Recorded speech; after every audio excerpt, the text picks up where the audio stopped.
Energy use has increased drastically over the past 10 years due to technology production. This increases our fossil fuel use and can lead to global warming.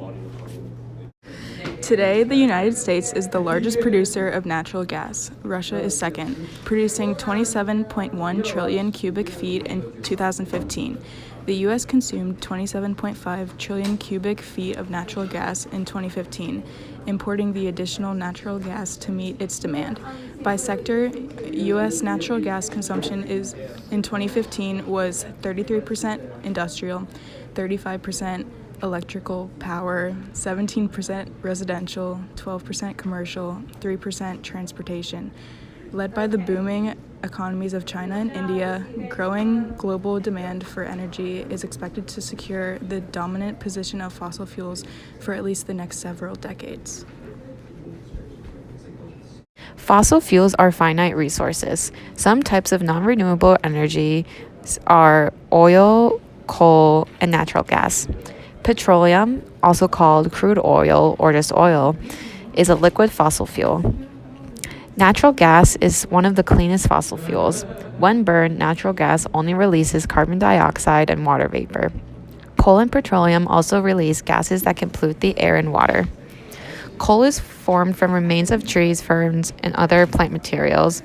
Oil is from the remains of ocean-dwelling phytoplankton that died millions of years ago. And natural gas is viscous deposits of bitumen mixed with sand, water, and clay.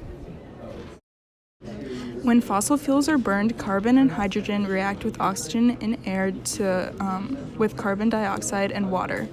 During this reaction, heat is released, which further amplifies the reaction. Electricity is generated by transforming mechanical energy to electrical energy in a turbine or generator. The United States gets 81% of its total energy from its fossil fuels, oil, coal, and natural gas.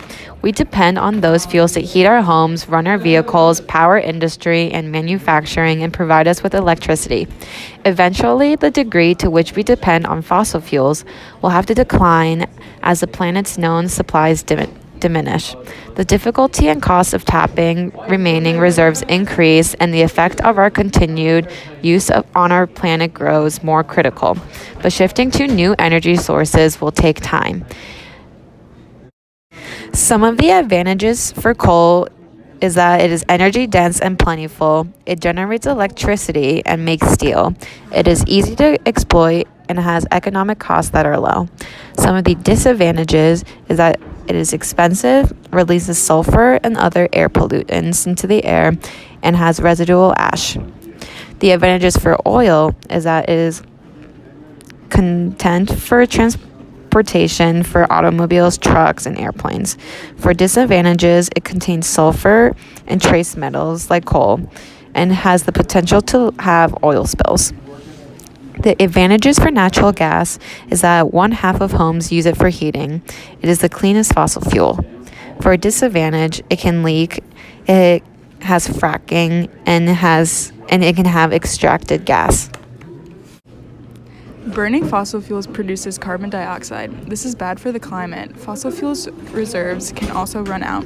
That's why central government, like the Netherlands, wants to have low carbon economy by 2050. It's providing incentives for businesses to make the transition to sustainable energy.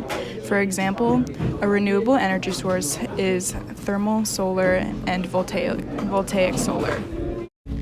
Some popular sources of fossil fuels are coal, natural gas, and oil. When these are released into the air, carbon dioxide levels increase our universal temperature. Alternatives for fossil fuels can be biofuels, solar, and hydrogen sources.